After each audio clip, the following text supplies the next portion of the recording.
it's no surprise, or it should be no surprise to any of you, that I am a huge Resident Evil fan. I have played majority of the games, at least all the mainstream games, since the original one back in the mid to late 90s up until Village that just came out 2 years ago, because it was at the start of the pandemic. Good Lord, 2020, has it been 2 years already? Good God. I've been playing the games for, close to 30 years at this point here now. I was a big fan, honestly, of the Paul Anderson films as well. For better or worse, whatever you think of those movies. I'm a fan of those. And I'm also somewhat a fan of Welcome to Raccoon City. That was the reboot that came out last November.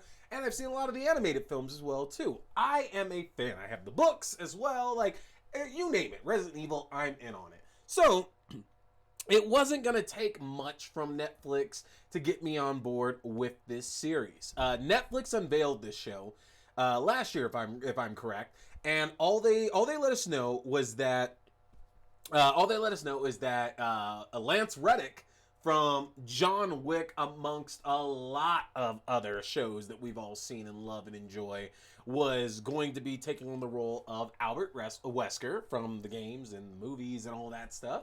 And we'd have a bunch of characters who we're not used to knowing from any of the established media.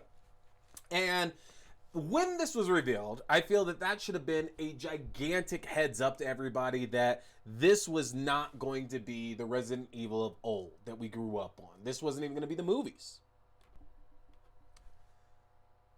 This wasn't going to be the Resident Evil of old that we all knew, or at least what we have been growing up on since the Paul Anderson films over the last 20 years. And honestly, I think that's probably for the best. We all have different opinions on the Resident Evil franchise. Some of us are bigger fans of the later entry games, like 4, 5, 7, 8. Some of us are bigger fans of like the original series of games, 1, 2, 3, Code Veronica. Some of us are bigger fans of the movies. Either way, there's Resident Evil fans out there for every different part of the franchise. And I feel that it's actually been one of those series that has probably benefited the most from having different adaptations of it and different things being adapted from it as well, too.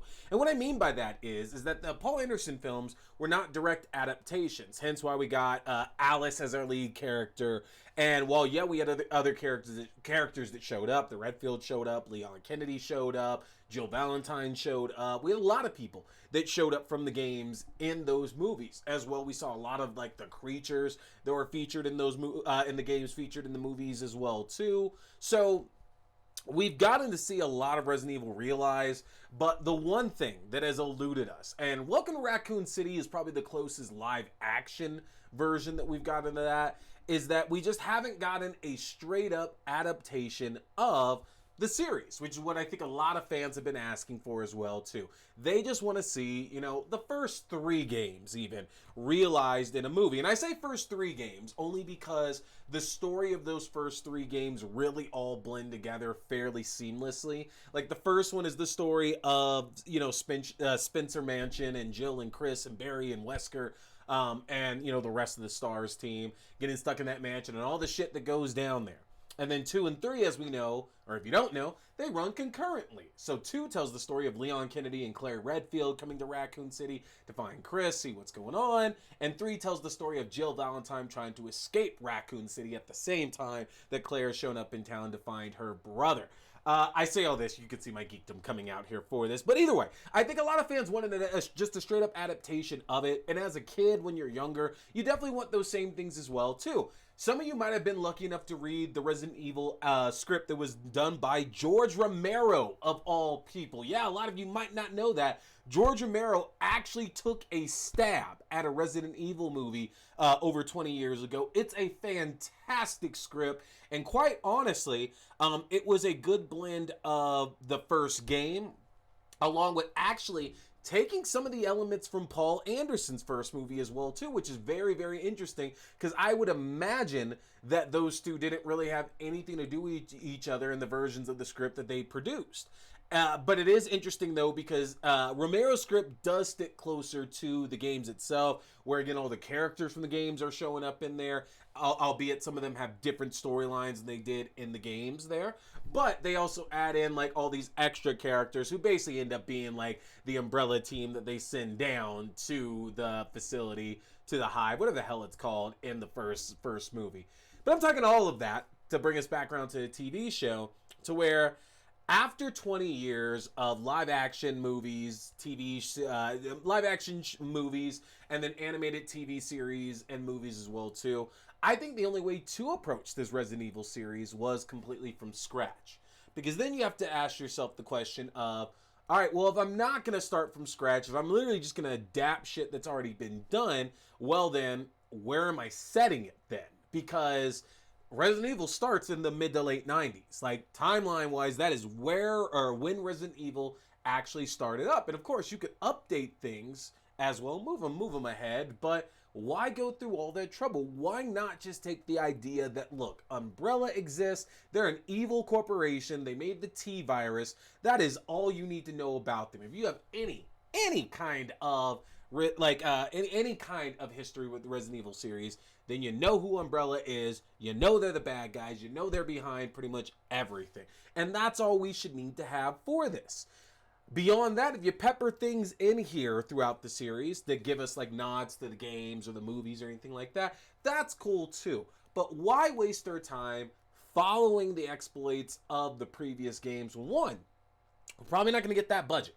Number two, even if we did get it, we'd probably be a bit upset about it because it's probably not going to end up being the exact way that we can all see it in our heads right now. So if those two factors are in our mind, then fuck it, let's just do something new. And that's what Netflix's Resident Evil series has done exceptionally well. Now, I'm approaching this one episode at a time. I don't want to do them all at once because I do feel, especially after us getting to the tail end, hopefully, of this pandemic, that I want to get away from binge watching, man. Like, I like looking forward to watching shows over a couple months or 2.5 months than I do watching it over a week and then not having anything to consume for a while. So we're going to review this episode by episode instead, and we are going to start with episode 1. Now, I've already discussed kind of my thoughts on what was released, what Netflix put out about a year ago promotional-wise. And I had no expectations because, again, the only thing I expected, hence, you know, what I was kind of explaining, is that maybe we'd have a character to show up randomly throughout the season. Be like, oh, hey, there's Chris, there's Jill, there's Barry. And I was okay with that because I don't need to follow all these characters. I'm not going to get what I want. So give me what you got instead. Let's see what comes out. So with episode 1, we are introduced to 2 different timelines that are going on. And this is going to be basically the story that's going to take us across the entire season, to where in our, I say current day, because they have a storyline that takes place here in 2022. And then we have a storyline that takes place 14 years into the future in 2036. Now, in the 2022 storyline, we are introduced to twin sisters Jade and Billy Wesker, along with their father, Albert Wesker, who arrive in New Raccoon City. Albert works for Umbrella, and basically this is a kind of a forced move. Like, if any of y'all are military brats, I know I was a military brat, that's just the way it works. You go where the work is at. And basically, they moved Wesker and his family to New Raccoon City to work on this drug that Umbrella is looking to release called Joy.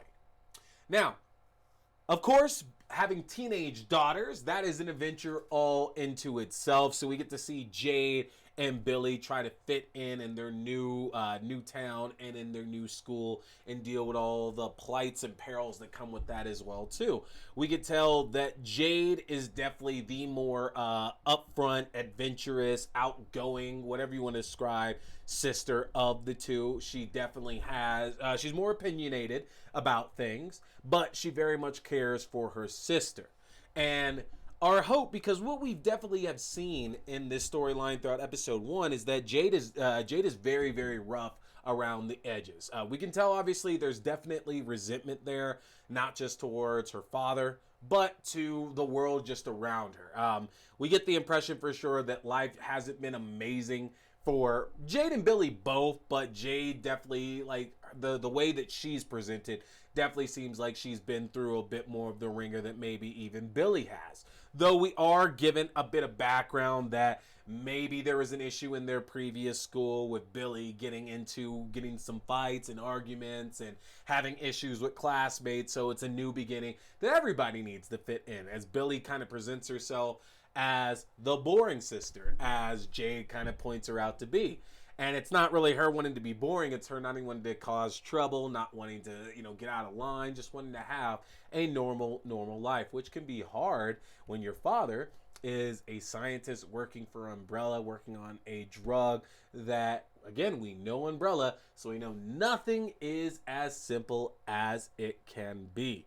So it's clear that back in 2022, we're going to follow the Wesker sisters and see how they adjust to life in New Raccoon City, and assumedly are going to find out about what their father is working on, as Wesker is working for Umbrella and is very much working on this new drug for them.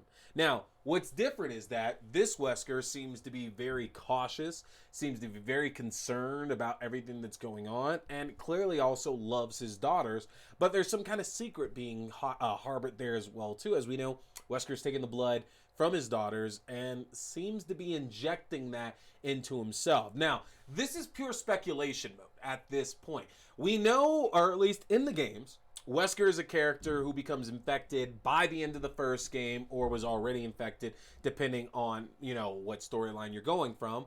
But ultimately, Wesker ends up being affected by a version of the virus and ends up with superhuman powers, and continues popping back up in later games to both sometimes hinder and at times help our protagonists across the Resident Evil series. So it's easy to look at this Wesker and like, well, this is not the one that we're used to, but he's got to be hiding in there, because there's a scene to where after Billy is tormented by a bully at their new school, and Jade basically takes care of the problem by knocking this bully out, there's a parent-teacher conference with the principal, and Wesker very clearly shows that he's Albert fucking Wesker, and you're not going to put one over on him by any means. In a great scene. Lance Reddick is so fucking good. He's so good in anything that he does. So we have glimpses of the Wesker that we think is in there, but we just don't know yet. It's only episode 1. We haven't been given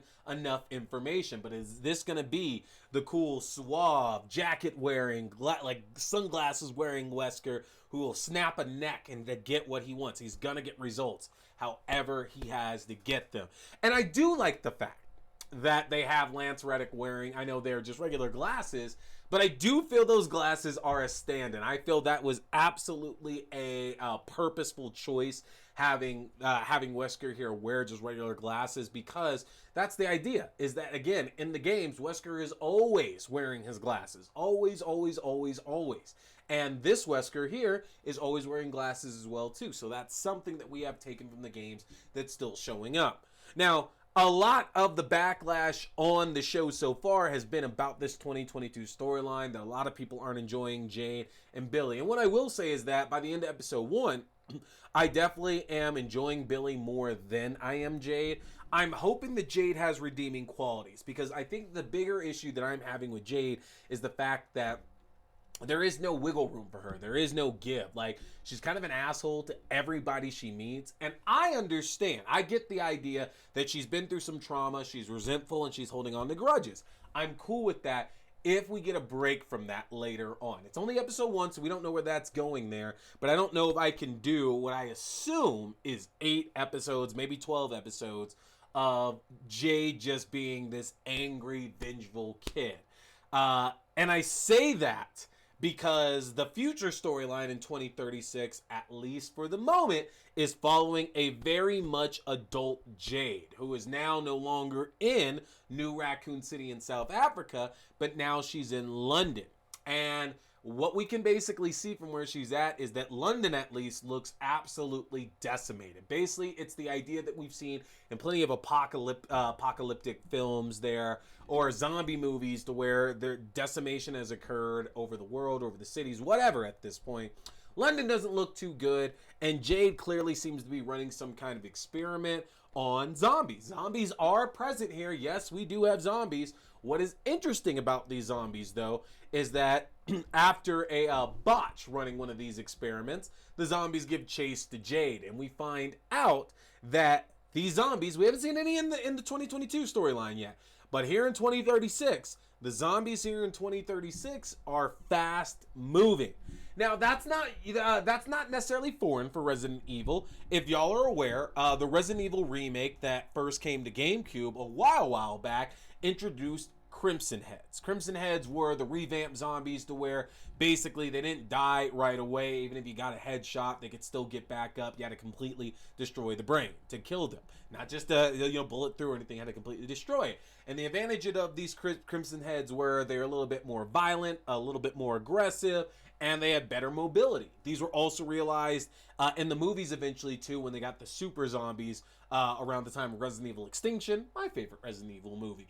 But the zombies here are definitely a bit different than what they've worked at in the previous games or movies as well. Now, my worry about it is I'm seeing similarities to the zombies that were realized in the movie version of World War Z. And I enjoy World War Z, the book, but I've explained it before, my issues with that movie, that I just don't think it was a good zombie movie. You know, forget the fact it's a terrible World War Z movie. I don't think it's a good zombie movie because those zombies in there are very clearly just here to infect and move on. They weren't eating anybody in World War Z. It was a bite, you're infected, they're gone from you because you're already done at that point.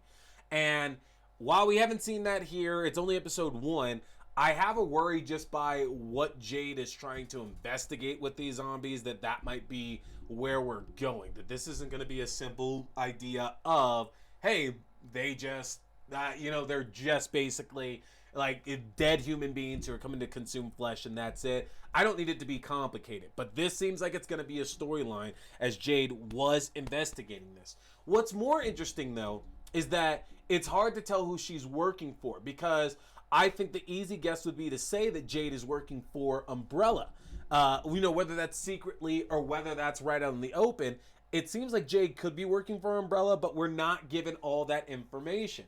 And then, that's earlier on, obviously, because by the end of the episode, we find out Umbrella is looking for her. And it still doesn't really answer my question, because I feel like that's them saying that maybe she could have worked for Umbrella for at least for a little bit of time. But we don't know, because where things kind of converge is that at the end of the 2022 storyline for episode 1, Jade and Billy break into the Umbrella facility in New Raccoon City because they think that they're testing on animals. And while they're looking to gather proof and maybe free some of these animals, Billy is bit by a Cerebus. And if you don't know what a Cerebus is, this was fantastic to see. We actually got a couple goodies here in this first episode. We got 2 creatures. We got the Cerebus, which is the T-virus infected dogs. They're Dobermans, basically. They're staples of the games, of the movies. So very cool to see that the Cerebus is potentially what's going to start this entire situation blowing up. Then we also got to see a T-virus infected caterpillar, which is cool as shit as well too. And I like the idea that we're gonna see some things that we just haven't seen in the game, in the movies, because the movies have to be very careful about what all they honestly can feature. I mean, they have a budget, and so they have to pick and choose what they want to focus on, and chances are those are going to be big sequences in the films. Whereas in the games, coming across things like what do they have? Moths, snakes, spiders, sharks. All these creatures that can be in these games there, a lot of times they are just foot soldiers, similar to the zombies. Sometimes they're bigger bads that are out there. Like I know the first game, we had the Yawn, the giant snake. And then we had the giant spider. And then I think there was they called it Neptune, the giant shark as well too. And the fact that we got to see a giant caterpillar in the first episode attacking future Jade, and we get to see a Cerebus attacking past Jade and past Billy, I know we're in for some fun for sure. But the 2036 storyline ends with Jade having been attacked and knocked out by this giant mutant caterpillar. She's rescued by a group of survivors who take her back to a freehold facility, a place that Umbrella doesn't run. But unfortunately, her being saved very short-lived, as we find out that these survivors are going to turn her over to Umbrella for a bounty, which of course we know is a terrible, terrible idea because it's Umbrella. And again, whether or not we're following any storylines from the games, Umbrella is Umbrella is Umbrella. They will always do the evil thing when they can, so you can't trust them.